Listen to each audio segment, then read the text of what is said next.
안녕하세요. 저는 올해 30살인 여자입니다. 저는 친정엄마가 일찍 돌아가셔서 아빠랑 친오빠랑 같이 남자 식구들하고만 함께 자랐어요.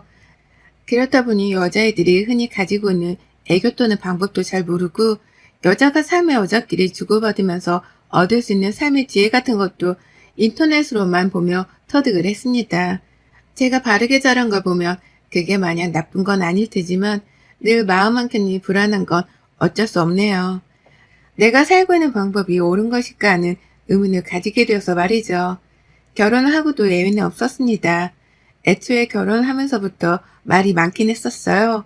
남편은 제가 가장 친하다고 생각하는 친구의 동네 오빠이고 그렇다 보니 친구 하나 믿고 남편한테 의지를 많이 했어요.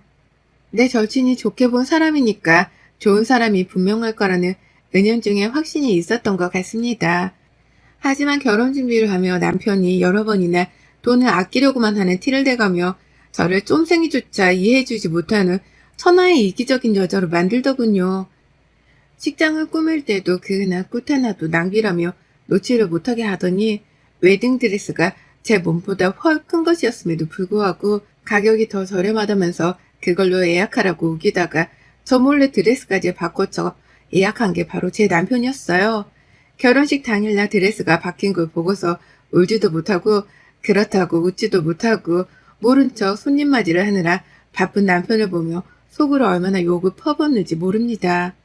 보는 사람마다 그 사이에 살이 빠졌냐며 제 드레스 걱정을 하는데 수치스러워 제대로 얼굴을 들고 입장조차 하기 힘들었어요. 그 와중에 저희 남편한테는 홀어머니가 계셨는데요. 어머니께서는 신부 측에는 아빠 하나 달랑, 신랑 측에는 엄마 하나 달랑. 이러다 우리 둘이서 시골리란 말도 나오겠네. 아이고, 보기 남산스러워라. 라는 농담을 해가면서 불만을 표현하셨답니다. 둘 다 한부모 가정에서 자란 게 자랑도 아닌데 결혼식을 꼭 치렀어야 했냔 말씀이었죠. 그 말을 들은 저희 오빠가 식 당일날부터 이 결혼을 물리겠다고 얼마나 기를 쓰며 절 설득했던지요. 그걸 겨우 말리고 참아가면서 결국 제 발로 이 집안에 들어와 식구가 되기로 했었습니다. 아빠랑 오빠 가슴에 상처를 입힐 수 없다며 저 혼자 한 번을 참아보겠다는 말과 함께 혼인신고도 했어요. 그렇게 살다 보니 대체로 괜찮아지더라고요. 쫌생이스러워서는 여자의 한 번뿐인 결혼식까지 돈만 아끼려 하다가 와이프한테 상처를 줬던 남편도 살아보니 제같이 가족이라고 생각이 되는지 평범한 가장스러웠습니다. 저나 남편이나 둘 다 맞벌이를 하고 있었기 때문에 수입은 대체로 둘이 살기 괜찮았는데요. 생활비도 반반, 큰 지출을 하지 않고 외식조차 아끼려고 하는 걸 보면서 그냥 전략이 몸에 밴 사람이구나 싶었습니다. 연애 때보다 저랑 데이트도 덜 하려고 하고 저한테 선물 하나 사주는 걸 아까워하는 게 보이는 것이 가슴 아프긴 했으나 차라리 전략할 줄 아는 남자랑 사는 게 돈 모으긴 좋겠다 싶어서 좋은 쪽으로 이해를 하려 했죠. 하지만 시어머니 문제만큼은 좋은 쪽으로만 이해를 하기가 힘들었어요. 어머님이 하시는 행동은 그 하나하나가 정말 기괴했거든요. 아무래도 어머님이 혼자 사시는 분이다 보니 외로움이 많으실 것이란 것 정도는 저도 잘 알고 있습니다. 저희 아버지가 혼자 사시면서 많이 외로워해 오셨으니까요. 그래서 결혼식 하며 저희 아버지가 호랍이라는 게 부끄럽단 티를 내는 신뢰를 범하셨음에도 가끔씩이라도 안부 연락을 해드리려고 노력을 했습니다. 저도 직장 다니며 사느라 일상이 여유 있는 편은 아니었지만 그럼에도 시간이 날 때면 어머님께 한 번씩이라도 목소리를 들려드리고자 했죠. 그게 아랫사람 된 도리인 줄 알았어요. 하지만 어머님은 아랫사람이 그렇게 예의를 갖춰서 먼저 다가가려 함에도 불구하고 단 한 번은 마음조차 열어주지 않으시더라고요. 어른이라면 다가와주는 아랫사람에게 고맙다는 말 한 번이라도 할 법한데 어머님께서는 처음부터 참 한결같이 매정하셨어요. 제가 지금 결혼한 지 이제 막 10개월이 되어가는 중입니다. 그런데 지난 10개월 동안 시어머니 때문에 속이 부글부글 끓었던 적이 한두 번이 아니었어요. 사연을 적기 위해서 다시금 곰곰이 생각을 해보니 어머니께서는 틈만 나면 저에게 질투 같은 감정을 보이곤 하셨죠. 당신 아들이랑 사는 며느리인데도 말입니다. 남편이 돈을 많이 아끼는 사람이었지만 그래도 밖에서 사 먹는 것보다는 집에서 사 먹는 게 낫다며 집밥만큼은 잘 해먹으려고 했거든요. 요리하는 것 자체도 좋아라 해서 저 대신 부엌에 들어가 칼을 잡는 적도 많았고요. 그러면 어머님은 꼭 식사 시간대에 맞춰서 전화를 해오셔서는 남편이랑 같이 밥을 못 먹도록 한참을 남편을 붙잡고 있었던 적도 있었고요. 뭘 먹고 있냐고 물어보셨다가 자신도 먹고 싶다면서 그 길로 저희 집을 찾아오려 하신 적도 많았습니다. 진짜로 찾아오신다고 하셔서 남편이 시어머니의 몫에 음식을 빼놓고 마냥 기다리려고만 한 적도 몇 번 있었을 정도였어요. 기다리는 동안 저는 혼자 밥을 먹겠다며 숟가락을 한번 들지를 못했고 엄격결에 집에 오시겠다는 시어머니를 기다리며 밥이 식어가는 걸 지켜만 봤습니다. 그렇게 시어머니가 오시고 나면 남편 옆에 꼭 붙어서 밥 먹고 수다 떨고 남편이랑 재미를 보다가 느지막이 집에 가기 싫다 라고 하며 시댁으로 돌아가셨고요. 남편이랑 주로 하는 데이트가 집에서 영화 보고 밥해 먹으며 지내는 것이다 보니 저도 지루함을 느끼는 중이었는데 이런 와중에 시어머니까지 합세를 해서 데이트에 끼겠다고 하면 당연스레 화가 날 수밖에 없었어요. 시어머니께 드는 돈은 하나도 아깝지가 않은지 남편은 시어머니만 오면 냉동실에 냉동까지 해가며 아끼려고 한 식재료들을 마구 꺼내서 요리를 했고요. 저는 사이좋은 두 모자 사이를 지켜만 보며 나는 정말 아직 남이구나 싶었답니다. 남편조차 나를 남으로 생각해서 시어머니한테 하는 것보다 헐 못해주는 거구나 하고 말이죠. 시어머니는 그게 또 좋다며 남편 옆에 꼭 붙어 제가 말도 못 걸게 만드셨고요. 오죽했으면 저희 부부가 주말을 맞아서 야외로 나들이를 가려고 할 때를 기가 막히게 캐치를 하고는 연락을 해오기도 하셨어요. 모처럼 집에만 있다가 나서려는 것이었는데 그날 남편에게서 뭔 얘기를 들은 건지 어디로 가면 되냐? 나도 가도 됐지? 나만 빼고 가려고 했냐? 라면서 신이 나도록 무료를 보더라고요. 물론 저희 남편한테 말이죠.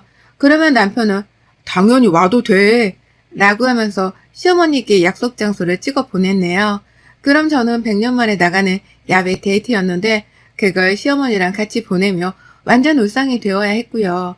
저희 집에 오실 때마다 제가 뭘 입고 있는지도 찬찬히 보고 한 번은 제가 머리를 좀 따서 올렸더니 환갑이 다 되어가는 그 나이에 머리를 따서는 제가 한 것처럼 올려선 집에 찾아오셨더라고요.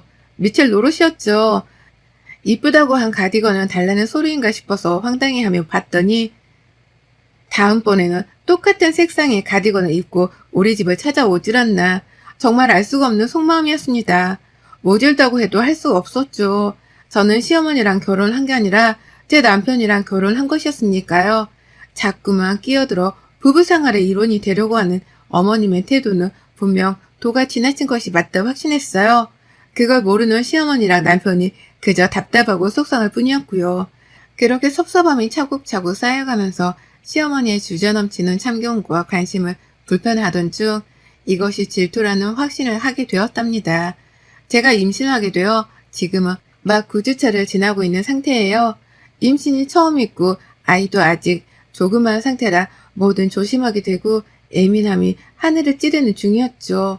거기에 더불어 입덧까지 말도 못하게 하는 바람에 실제 구토를 하며 신경이 많이 날카로워졌습니다. 그러는 와중에 우리 어머님은 저 임신했다는 소식을 듣고서도 그 사이 임신할 짓을 한 거야? 라며 애문 것에 먼저 놀라시더니 제가 입덧을 하는 중이라 집에서 남편조차도 먹고 요리하는 것을 내심 가려하며 갖고 있었는데 전화를 해선 언제 먹으러 오라 불러줄 거냐면서 하루가 멀다 하고 남편을 부르셨어요. 문자로 해도 되고 남편이 퇴근하는 길이나 점심때에 연락을 하셔도 될 텐데 꼭 저녁 시간에 같이 있으면 전화를 하셔서는 무슨 할 말이 그리 많으신 건지 하시던 얘기를 또 하고 또 하고 정말 같은 여자로서 임산부를 전혀 배려도 안 해주고 그렇다고 며느리를 예쁘다고 해주지도 않는 것이 한마디로 답도 없는 분이셨답니다. 그걸 똑바로 끊어내지 못하고서 할 말 다 들어주고 앉아있느라 구토하는 와이프를 뒷전으로 두고 있는 남편도 똑같긴 마찬가지였고요. 그러다 제가 나흘 전 토요일 밖에서 사 먹는 빙수가 너무 먹고 싶은 거예요. 더워 죽겠는데 빙수도 먹고 싶고 집에 있으려다가 남편한테 정말 조르고 졸라 나갔습니다. 집에서 얼음이라도 갈아 먹으라고 하는 남편의 무심한 말이 상처였지만 그 상처가 더 오기가 되어서는 끝까지 데리고 카페를 찾아 나섰어요. 그렇게 카페에 막 도착을 해서 빙수를 시키고 앉아있는데 아니나 다를까 시모 전화가 걸려오더라고요. 분위기를 즐기고 싶어서 남편한테 말했습니다. 전화를 받지 말았으면 좋겠다고 말이죠. 그런데 우리 남편 저를 잠시 이해할 수 없다는 듯 쳐다보더니 시모 전화를 당당히 받아채더라고요. 시모는 어디냐고 물어봤을 테고 남편은 카페에 나와 있다고 대답을 했습니다. 그러자 우리 시어머니 이번에는 우리 남편을 본인이 있는 곳으로 불러내더라고요. 시댁 근처에서 밥 먹고 있는데 친구들이랑 같이 있으니 인사하러 오라고 말이죠. 와이프랑 데이트한다는 아들한테 오라 하는 시모도 황당했는데 남편은 마치 막 갈 사람 마냥 어딘데? 아, 그 식당? 언제까지 있는데? 라고 대답을 하더라고요. 그러니 제가 옆에서 제발 가지 말자 눈치를 줬죠. 남편은 시어머니께 양해를 구한 후 전화를 끊었고 제발 어디에도 가지 말고 여기 앉아 쉬면서 빙수만 먹자고 하는 제 말을 애초롭게라도 했던지 결국 안 가겠다고 합의를 했습니다. 그리고는 시어머니께 문자로 못 간다 대답을 대신 전했죠. 하지만 그로부터 1분도 채 지나지 않아 시어머니한테서 전화가 걸려왔어요. 이번엔 저한테로 직접 말이죠. 전화를 안 받을까 하다가 자꾸만 부재중이 걸려와 받았더니만 어머님은 제가 임신한 걸 아시면서도 대뜸 소리부터 지르시더라고요.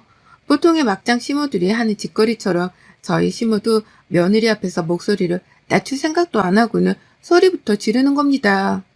야, 네가 가지 말자고 내 아들 꼬디 갔지? 어?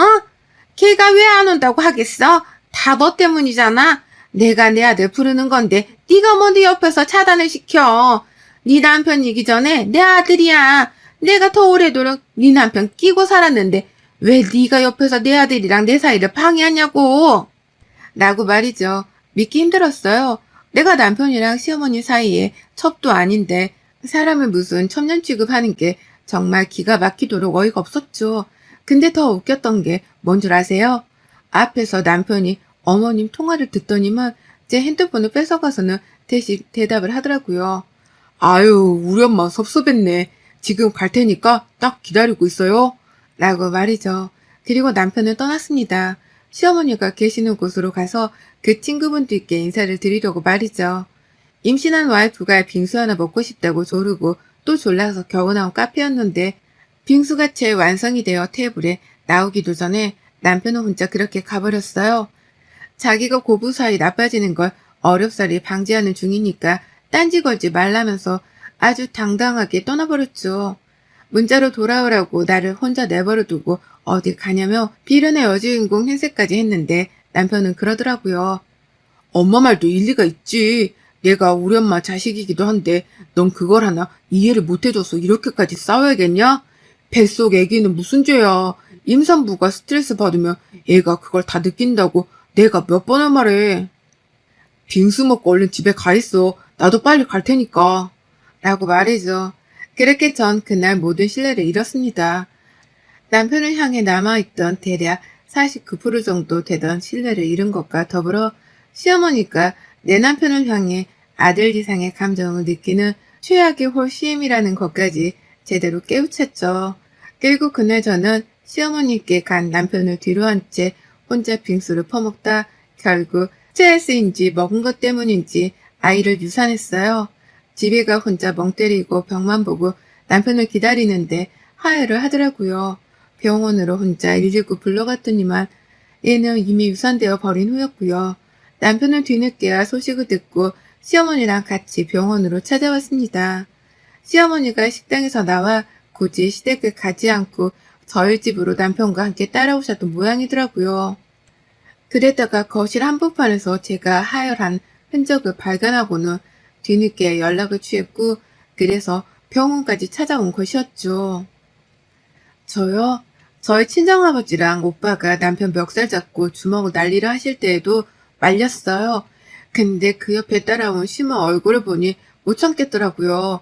그래서 누워있다가 일어나자마자 시모 보란 듯이 남편 얼굴에 주먹을 날렸습니다.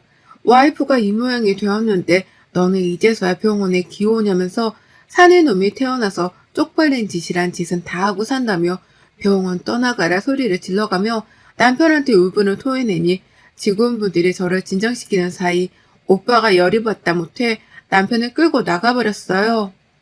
시어머니는 그걸 말리겠다고 또 남편을 질질 잡아끌며 쫓아나갔고 그 바람에 아빠가 오빠를 돕겠다고 또 쫓아나가버렸습니다. 그리고 얼마 지나지 않아 오빠가 문자를 보내왔는데요. 집에 가서 제 짐을 싸우겠다더군요. 이혼하게 만들 거니 딴소리 말고 바로 이혼도 하라고 하면서 말이죠. 그리고는 사진 하나를 보여주는데 와 세상에 남편이 저희 오빠한테 뒤지게 얻어맞고서는 제 짐을 오빠 대신 싸고 있더라고요. 시모가 안 보여서 시모는 어디 갔냐고 물으니 아직 집 정리도 안 된 집에 그 아줌마가 왜 기어들어와? 라고 하면서 대답을 했어요. 알고 보니 저희 오빠가 시모는 집에 못 들어오도록 문 밖에 내버려 두고 문을 잠궈버린 겁니다. 저희 오빠가 어릴 적부터 깡패는 아니었어도 불의를 보면 못 참고 사는 성격이었거든요. 저도 하나뿐인 여동생이라면서 애지중지 키운 게 제 오빠였고요. 그런 제가 유산까지 했다 생각을 하니 울분이 토해져서는 시모가 보는 앞에서 남편을 반 죽여놓은 걸로도 모자라 말 안 들으면 더 때리겠다며 집까지 데려와서는 시모를 문 밖에 내버려 두고 문을 걸어 잠궜더라고요. 그러니 시모는 밖에서 앉아보질 못해 난리부르스를 치다가 저한테 하나둘 미안하다는 사과 문자를 해오기 시작했네요. 자신이 생각이 짧아서 제가 유산을 했다나 뭘 하나. 이제 와서 다 끝난 마당에 말이죠. 그러니 저는 이제 와서 그게 다 무슨 소용인데요? 라며 비스꽂는 말을 퍼부어가면서 연락을 차단한다 하고는 더는 답을 하지 않았습니다. 말도 섞고 싶지 않은 하찮은 존재였으니까요. 아직도 어이없는 제 몸뚱이를 보며 억울해서 눈물도 안 나오는데 그 와중에 저희 아빠랑 오빠는 제 짐을 싸다 말고 남편은 집에서 쫓아내 버렸다더라고요. 아무리 생각해도 제가 집을 나가는 건 아닌 것 같다면서 제 짐을 싸게 하다 말고 남편한테 짐을 싸게 하고는 집에서 쫓아내버렸습니다. 이혼도 소송으로 갈 거고 아기 있는 과정 동안 두 사람이 저한테 가했던 압박은 증거로 싸잡아서 무조건 고소할 거라며 으름장도 단단히 놓았다고 하고요. 저는 나중에야 남편이 짐을 빼고 나간 집으로 퇴원을 해서는 얘기를 전해 들었었습니다. 아직 다 빠지지 않은 남편의 물건들을 보며 마음이 허했어요. 그러나 한편으로는 그런 생각이 들더라고요. 이런 남편은 앞으로 평생 살면서도 내 편이 아닌 지네 엄마 편에 들며 내 속을 썩였을 놈이었을 거라고 말이죠. 그런 놈의 자식까지 낳고 평생 발을 못 빼고 사느니 차라리 지금이 나에게 좋은 기회일 수 있다고 말입니다. 아이를 잃어가면서까지 얻은 귀한 기회였기 때문에 저는 이 기회를 2번 놓칠 수 없었어요. 그래서 이혼소송도 오빠 말대로 밀어붙이고 얼른 재산 정리에 홀로 서기를 하기로 했답니다. 불과 얼마 되지 않은 시간 동안 아이 잃고 남편 잃고 집까지 잃게 된 저였는데요. 오빠랑 아빠가 제 곁에 든든히 계셔준 덕분에 그나마 버틸 수 있었어요. 오빠가 자기 아는 사람들 총 동원해서 변호사까지 소개를 시켜주는데 역시 내 피부치는 가족밖에 없더라고요. 결혼한 기간이 너무 짧아서 재산 정리를 할 것도 없었지만 그래도 결혼하며 들인 돈을 나누고 정리하느라 어쩔 수 없이 남편과 연락을 해야 했는데요. 그것도 저희 오빠가 다 정리를 해줬습니다. 아내 유사시킨 것 동네방네 평생 근처에서 떠들고 다녀서 다시는 여자도 못 만나게 하고 결혼도 못하게 하겠다고 으름장을 놓았더니 남편이 즐거움을 하면서 한 번만 봐주라고 애걸복걸을 했다더군요. 저희 오빠가 한다만 하는 사람이란 걸 얻어맞으며 뼈저리게 느꼈던지 해달라는 대로 다 해주겠다고 먼저 제안을 했다고 해요. 그래서 오빠는 지금 살고 있는 저희 전셋집 만기가 될 때까지 제가 살고 그 후 받게 될 보증금으로 기존에 보탰던 원금은 돌려주겠다고 합의를 받아냈다고 하고요. 다만 저를 유산시키고 정신적으로 힘들게 한 시어머니와 남편을 향한 위자료 고소는 쭉 이어졌습니다. 그것만큼은 제가 합의를 하고 싶지 않아서 있는 그대로 고소 진행을 했어요. 남편은 가지고 있던 돈 중 대다수가 전세보증금에 묶여 있었는데 그걸 나중에야 돌려받기로 했던 나머지 가지고 있는 수중에 돈이 없다며 힘들어 죽으려 했고요. 뭐 그것까진 제 사정이 아니기에 알아서 하라며 전 깔끔하게 무시를 했습니다. 그렇게 쫌생이 마냥 돈 아끼며 살더니 변호사 하나 고용할 돈 한 푼 안 모으고 뭐 했나 싶더라고요. 이 순간 이혼하는 걸 얼마나 다행이다 싶었는지 몰라요. 몇 번이고 시어머니의 무례한 간섭을 고칠 기회가 있었음에도 고치지 않는 남편, 그리고 그런 남편을 믿으며 배짱 두둑히 안주인 행세를 하듯 내 남편을 불러댄 시어머니. 이 두 사람으로부터 받은 돈은 값어치도 없겠으나 약이 오르고 화가 나서라도 푼돈의 위자료는 받아낼 생각입니다. 그 돈으로 먹고 싶은 빙수 마음껏 먹고 하늘에 간 아이에게 평생 미안해하면서 살 거거든요. 잘 사는 모습을 보여드리지 못해 제 가족들에게 너무 미안한 마음이 크지만 이혼을 하게 됨으로써 새롭게 살 큰 기회를 얻었다 생각할 겁니다. 그래서 이전보다 훨 당당하게 잘 사는 모습을 보여드릴 거예요. 인터넷에서 마주하게 된 구독자님들께 응원을 받고 싶습니다. 저 당당히 잘 살 수 있게, 그리고 하늘에 간 아이도 더 좋은 부모한테서 꼭 다시 태어날 수 있게 많은 기도해 주세요. 여러분의 생각은 댓글로 남겨주세요. 오늘도 시청해 주셔서 정말 감사합니다.